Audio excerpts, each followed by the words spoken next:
Good evening. I'm Marnie Hughes. Great to have you with us. I'm Joe Donlin. The world is watching and waiting tonight for the results of the 2020 U.S. presidential election. Both President Trump and Joe Biden speaking today as the Trump campaign launches new legal challenges and key states keep counting the ballots. We are waiting for results in Pennsylvania, Georgia, Arizona, Nevada, and North Carolina. So here is where the race stands right now. According to the count from the Associated Press, Joe Biden leading with 264 electoral votes. The Associated Press has called Arizona for Biden, but the vote count there is still very much underway.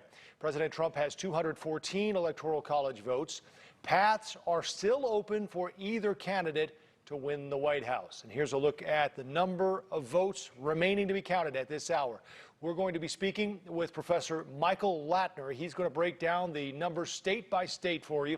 We'll also take a closer look at the Trump campaign's legal challenges. But first, some new developments within the last hour. Let's get right to national news correspondent Dean Reynolds here in the studio with us. Dean. Marnie, this evening the president has told reporters at the White House that his opponents are trying to cheat him out of victory by manufacturing results to defeat him. But he provided no evidence of widespread fraud.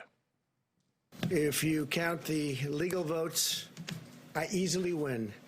If you count the illegal votes, they can try to steal the election. The president, who earlier all caps tweeted, "Stop the count," did not explain what he meant by illegal votes.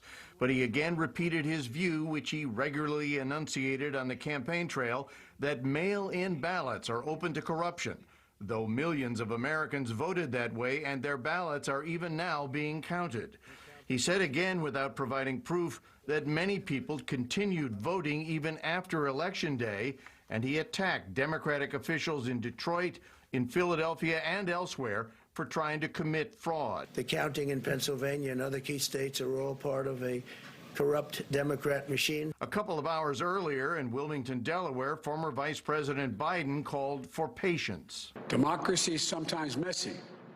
It sometimes requires a little patience as well.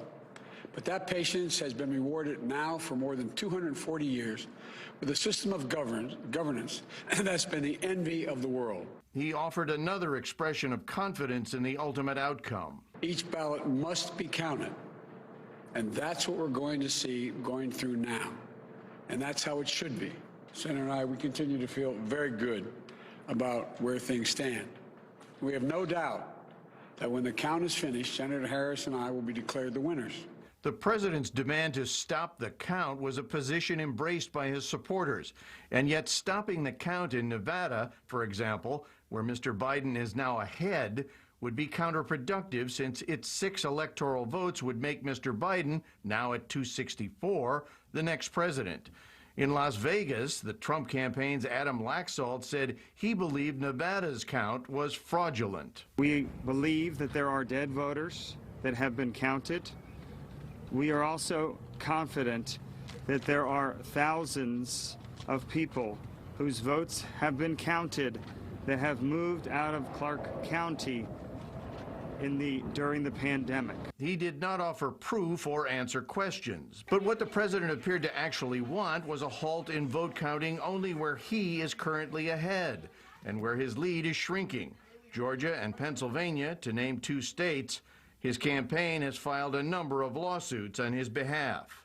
In Philadelphia, the Trump campaign sued and won the right to move its observers physically closer to the actual vote counting, a process that has progressed very methodically while recording a large and continuing shift toward the Democrats since election night. A more conclusive tally could come tomorrow. Georgia has recorded a similar come-from-behind trend for Mr. Biden. In Arizona, which the Associated Press called for Mr. Biden, the president's allies said they were just getting started in a bid to win the state for him. We have the team on the ground. We have the people. We have the momentum. We have the activist community that is not going to allow this race to be stolen from President Trump or from Republicans all the way down the ballot. And the Biden campaign dismissed the lawsuits, recount demands, and charges of fraud as, quote, part of a broader misinformation campaign that involves some political theater. Marnie? All right, Dean.